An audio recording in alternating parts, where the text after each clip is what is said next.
পুরুষ হয়ে জন্ম নেওয়াটাই আমার আজন্মের পাপ ছিল। তবে এই দেশে আমার মতো পাপীর সংখ্যা হাজারে হাজারে, লাখে লাখে। এরা সবাই মানব সন্তান হয়ে জন্মাইছে ঠিকই, কেউ পুরুষ হয়ে উঠতে পারে নাই। আর পুরুষ হয়ে না ওঠার যন্ত্রণা যে কত কঠিন, কত ভয়াবহ, প্রতিনিয়ত হারে হারে টের পাই। কারণ পুরুষের সাফল্যের ভাগ সবাই নিল, ব্যর্থতার ভাগ তো কেউ নিতে চায় না।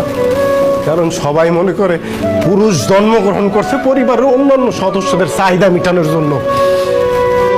অনেকে ভুলেই যায় পুরুষ নামক মানুষটার মধ্যেও একটা মন আছে, একটা হৃদয় আছে, হৃৎপিণ্ড নামক একটা বস্তু আছে। প্রিয়জনের কথার আঘাতে সেই হৃৎপিণ্ডটা না কাইপা ওঠে। ভুলা যাইবই না কেন কও? কারণ পুরুষ তো কখনো কারো প্রিয়জন হয়ে উঠতে পারে না। সব সময় পুরুষ প্রয়োজনই কাজে লাগে। জানো সোনিয়া, পুরুষ মানুষ সবসময় চোখ দিয়ে কান্না করে না, মুখ দিয়েও আর্তনাদ করে না।